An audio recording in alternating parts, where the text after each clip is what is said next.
Hi everyone. ఈరోజు నేను discuss చేసే టాపిక్ వచ్చి మన ఛానల్కి వచ్చిన ఒక కమెంట్. నమస్తే, నేను మీ అనుష. వెల్కమ్ టు అనుష బెల్లం. ఫస్ట్ టైం మన ఛానల్ని ఎవరైనా చూస్తున్నట్లయితే సబ్స్క్రైబ్ చేసుకోండి, నచ్చితే లైక్ చేయండి, షేర్ చేయండి. కమెంట్ చేస్తున్న వాళ్ళు ఎస్కే ట్యాప్సమ్ అక్క, మా వంగ మొక్కకి తెల్ల తెగులు వచ్చింది, ఏమి చేయాలి? తెల్ల తెగులు నీకే కాదమ్మా, మాకు కూడా వచ్చింది. ఇలా ఎందుకు వస్తుంది అంటే మన వాతావరణంలో మార్పుల వల్ల వస్తుంది. అంటే సడన్గా కోల్డ్ అయిపోవటం, లేదా సడన్గా ఎక్కువ ఎండలు రావటం, వర్షం పడి ఆగిపోవటం. వర్షం పడ్డప్పుడు వాతావరణంలో తేమ ఉంటుంది, చాలా చల్లగా ఉంటుంది. వర్షం ఆగిపోయాక మళ్ళీ వాతావరణంలో ఎండ వస్తుంది, ఎండ రావటం వలన మళ్ళీ వేడి వస్తుంది. అప్పుడు మన మొక్కలు అనేది వాటిని తట్టుకోలేక మిల్లీ బగ్స్కి ఎఫెక్ట్ అవుతాయి. మనకి జలుబులు, దగ్గులు ఎలా వస్తాయో వాతావరణం మారినప్పుడు జ్వరాలు, వైరల్ ఫీవర్లు అనుకుంటాం కదా. ఇప్పుడైతే మా చుట్టుపక్కల అయితే వైరల్ ఫీవర్స్ చాలా ఎక్కువగా ఉన్నాయండి. ప్లేట్లెట్స్ డౌన్ అయిపోవటము లాంటి సమస్యలు ఎక్కువగా ఉన్నాయి వాతావరణంలో మార్పుల వల్ల. అలాగే మన మొక్కలకు కూడా వాతావరణం మారినప్పుడు ఈ మిల్లీ బగ్స్, చిక్కుడు మొక్కలు అయితే ఇలాగా నల్ల తెగులు, ఎపిడ్స్ వస్తాయి. జలుబు, దగ్గు వచ్చినప్పుడు మందులు ఎలా వేసుకుంటామో మన మొక్కలు కూడా ఏదైనా మిల్లీ బగ్స్తో సఫర్ అయితే మనమే వాటికి రెమెడీస్ చేసుకోవాలి. ఫస్ట్ మనం చేయాల్సిన పని ఏంటి అంటే, మీకు టైము, ఓపిక ఉండి వీటిని ఇలా పట్టుకుంటే చీదర కానీ లేకుండా ఉన్నట్లయితే మీరు కొంచెం ఉన్నప్పుడు అయితే వీటిని ఇలాగా చేత్తో నలిపేసేయచ్చండి, చనిపోతాయి, అవి మళ్ళా రావు. మీకు చీదర లేకపోతేనే నేను చెప్తున్నాను ఇది. లేదంటే ఏదైనా టూత్ బ్రష్ కానీ లేదా పాడైపోయిన పెయింట్ బ్రష్లు ఉంటాయి కదా, వాటి ద్వారా అయినా ఇలా చేయొచ్చు. కొంచెంగా ఉన్నప్పుడు అయితే ఇది ప్రిఫరబుల్. అదే కానీ ఎక్కువ క్వాంటిటీలో ఉన్నప్పుడు మనం ఇలా చేయలేము. ఒక్కొక్క దానికి ఆకుని తిప్పి ఇట్లా నలపటము అంటే చాలా కష్టము. అలాంటప్పుడు మనం ఏం చేయాలి అంటే మొక్కకి ఫోర్స్గా వాటరింగ్ చేయాలండి. ఏదైనా హోల్ పెట్టుకొని కానీ ఏదైనా పైపు ద్వారా కానీ ఫోర్స్గా వాటరింగ్ చేయాలి. వాటరింగ్ చేస్తే అప్పుడు ఆ వాటరింగ్కి ఆ మిల్లీ బగ్స్ అనేది పోతాయి. ఈ మిల్లీ బగ్స్ లైఫ్ సైకిల్ అనేది చాలా చిన్నది, అంటే కొంచెం కాలమే బతుకుతాయి, కానీ వాటి ఉత్పత్తి చాలా ఎక్కువగా ఉంటుంది. మిల్లీ బగ్స్ ఎఫెక్ట్ అయినప్పుడు మొక్క బాగా స్ట్రెస్కి గురవుతుంది, కొత్త ఆకులని తినేస్తుంది, పూత పిండ మీద అసలు కాన్సన్ట్రేషన్ చేయలేదు. అప్పుడు మొక్క అనేది మనకి కాపు తగ్గిపోతుంది. అంటే మనం ఇప్పుడు బాగలేనప్పుడు మనం ఇంట్లో రెగ్యులర్ పనులు ఏమి చేయలేము కదా.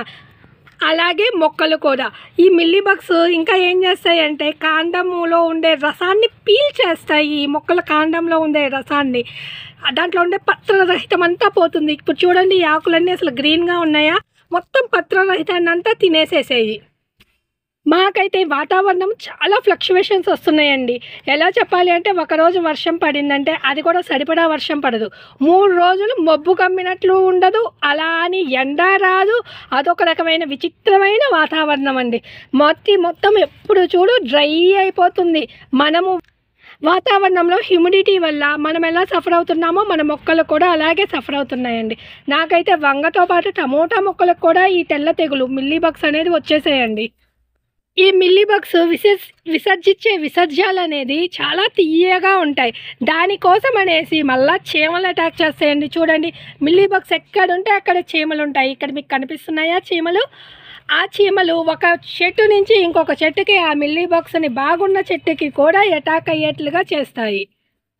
మిల్లీ బగ్స్ రాకుండా అయితే మనం కంట్రోల్ చేయలేము, కానీ వచ్చిన తరువాత వాటిని మాత్రం ఇలా బూడిద చల్లుకున్నా కానీ వాటికి ఇరిటేషన్ పుట్టి వెళ్ళిపోతాయండి.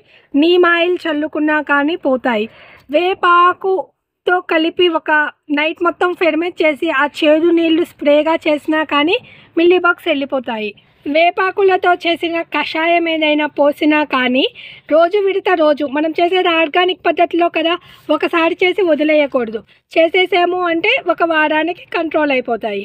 మరీ ఎక్కువ అయిందాకా మాత్రం వదిలేయకండి. కొంచెంగా ఉన్నప్పుడు మందులు చల్లితే బెటరు, కంట్రోల్ అవుతుంది. ఎక్కువైతే మనం కంట్రోల్ చేయలేము, ఒక చెట్టు నుంచి ఇంకొక చెట్టుకి స్ప్రెడ్ అయిపోతుంది. పుల్లబెట్టినవి కూడా చల్లినా కానీ ఇవి పోతాయండి. మీకు ఇవన్నీ చేసుకునే టైం లేకపోతే ఆ ఆకులన్నీ తుంచేయండి. ఈ మొక్కకి నేను అదే పని చేశానండి. ఆల్రెడీ ఒకసారి ట్రిమ్ చేసేసేసాను. మళ్ళీ ఇప్పుడు ఇవి కొత్త లీవ్స్ వస్తున్నాయి. వచ్చే లీవ్స్ కూడా మళ్ళీ మిల్లీ బగ్స్తోనే వస్తున్నాయి. అలాగ చేసేసిన మొక్కకి ఏమీ కాదు, మీరు భయపడకండి మొక్కకి ఏమన్నా అవుతుందేమో అనేసి. ఆకులన్నీ తుంచేస్తే మళ్ళీ హెల్తీ ఆకులు వస్తాయి, మొక్క మళ్ళీ ఆరోగ్యకరంగా తయారవుతుంది.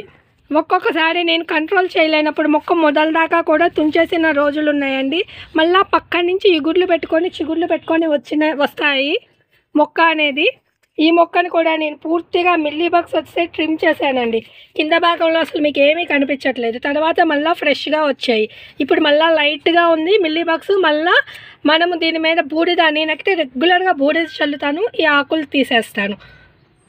ఇంకొక రెమెడీ ఏంటంటే మట్టిని తడి చేసుకొని ఆ ఆకుల మీద ఆ మిల్లీ బగ్స్ ఎక్కడ ఉన్నాయో అక్కడ పూసేసినా కానీ మనకి అనేది ఆ మిల్లీ బగ్స్ మళ్ళా రావండి. ఇది ఆర్గానిక్ అంటే న్యాచురల్గా మన మట్టిలో ఆ మిల్లీ బగ్స్ కలిసిపోతాయి. సింపుల్గా చెప్పాలి అంటే మనం తడి చేసిన మట్టిని కానీ పూసేసేస్తే, ఎర్ర మట్టి కానీ నల్ల మట్టి కానీ ఏది పూసినా కానీ పోతాయి. ఇదంతా చేయలేకపోయినా మట్టిని ఒక డబ్బాలో ఒక నైట్ మొత్తము ఉంచేసి తర్వాత ఆ నీళ్ళని స్ప్రే చేసినా కానీ ఈ మిల్లీ బగ్స్ లాంటివి పోతాయండి. ఇప్పుడు నేను ఏమి స్ప్రే చేయడానికైనా ఈ వర్షాకాలము మనం చేసేసిన కంపల్సరీ మనం ఏదో ఒకటి చేస్తే మాత్రం వర్షం కంపల్సరీ వస్తుందండి. నిన్న నేను బాగా ఎక్కువగా మిల్లీ బగ్స్ ఉన్నాయి, ఏ పిట్స్ కూడా కనిపిస్తున్నాయి మా గార్డెన్లో అని చెప్పేసి బూడిద చల్లేసి వెళ్ళాను. ఆ రోజు సాయంత్రం వర్షం వచ్చేసేసింది. అలానే మనం ఆగలేం కదా, ఇది కంటిన్యూషన్ డే బై డే మనం చేస్తూనే ఉండాలి. మిల్లీ బగ్స్ పాపులేషన్ ఆపాలంటే నీమ్ ఆయిల్ బాగా పనిచేస్తుందండి, లేదా వేపాకులతో చేసిన కషాయం ఏదైనా కానీ ఆల్టర్నేటివ్ డేస్ చేస్తే వాటి పాపులేషన్ ఇంక్రీజ్ కాకుండా ఉంటుంది. కంట్రోల్ అవ్వటమే కాదు, మీకు ఎక్కడైనా వేపాకుకి కానీ వేపకాయలు కానీ వేప పూత కానీ దొరికితే వాటితో కషాయం చేసి చల్లారు అంటే మీకు మ్యాక్సిమం పాపులేషన్ మళ్ళీ నెక్స్ట్ పాపులేషన్ జనరేషన్ ఉత్పత్తి అనేది తగ్గుతుంది మీ గార్డెన్లో. నేనైతే మా గార్డెన్లో ఎక్కువ బూడిద చల్లుతాను, ఆ ఆకులు తీసేస్తాను. మిగతా కాలాల్లో అయితే ఎక్కువ ఫెర్టిలైజర్స్, పెస్ట్ కంట్రోల్స్ ఎప్పుడు మా గార్డెన్లో ఉంటాయండి. ఎందుకంటే రోజు వచ్చి మనం నీళ్లు పోయాలి కాబట్టి. ఈ వర్షాకాలం నేను ఇన్స్టెంట్గా ఉండే ఫెర్టిలైజర్స్, పెస్ట్ కంట్రోలర్సే యూజ్ చేస్తాను. ఏమి స్టాక్ చేయను, ఎందుకంటే మనం ఏదైనా ప్రిపేర్ చేసుకుంటే కంపల్సరీగా వర్షం వస్తుంది.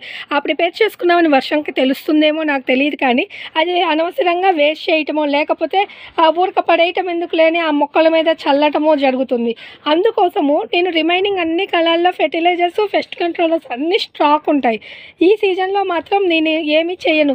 మనము ఏ ఫెర్టిలైజరు, పెస్ట్ కంట్రోలర్ చేసుకున్నా మనము ఆల్టర్నేటివ్ డేస్ లెక్కన మనం ఒక నెల వాడచ్చండి. అవి ఏమి పాడవ్వవు, స్మెల్ కానీ ఏమీ రావు.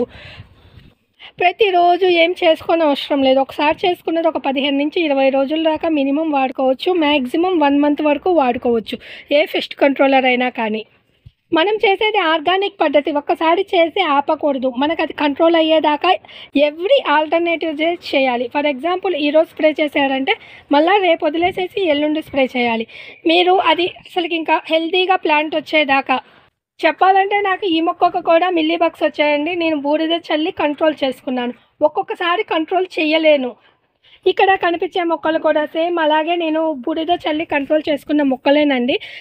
ఫ్లవరింగ్ స్టేజ్లో అనేది ఈ మిల్లీ బగ్స్ అనేది వస్తాయి. ఈ చీమలు ఉంటాయి కదా, ఇదిగోండి గండు చీమలు, ఇవే అసలు ఒక చోటు నుంచి ఒక చోటుకి షిఫ్ట్ చేస్తాయండి. మళ్ళీ బూడిద అలా నేను వదిలేయను, వాటిని చల్లుకుంటూ ఉంటాను. మళ్ళీ నారు కూడా పోసుకుంటాను. ఒకవేళ మరీ ఎఫెక్టెడ్గా ఉండే మొక్క తీసేయాల్సి వస్తే మనం ఫ్రెష్ నారు ఉన్నాయనుకో ఫ్రెష్ మొక్కలు పెట్టుకోవచ్చు కదా, అట్లాగా చేస్తాను.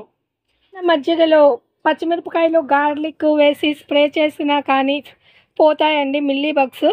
పులిసినవి ఏదైనా కానీ మిల్లీ బగ్స్కి బాగా పనిచేస్తుంది. ఒకసారి చేసి పెట్టుకొని దాన్ని నెల రోజుల వరకు ఆల్టర్నేటివ్ డేస్ స్ప్రే చేసి చూడు. ఎస్కే ట్యాప్సమ్, నీ డౌట్ క్లారిఫై అయిందనే అనుకుంటున్నాను. వీటిలో నీకు ఏది వీలుగా ఉంటే అది చేసుకోమ్మా, కానీ వర్షం లేకుండా ఉండేట్లుగా చూసుకోవాలి. వర్షం పడితే మళ్ళీ మనం ఇచ్చిన స్ప్రేలు అవన్నీ కూడా మళ్ళీ వేస్ట్ అయిపోతాయి కాబట్టి ఇదండి ఈరోజు వీడియో. ఈ వీడియోలో ఏమన్నా డౌట్లు ఉంటే కమెంట్ రూపంలో అడగండి. Thank you for watching. Wish you A happy gardening.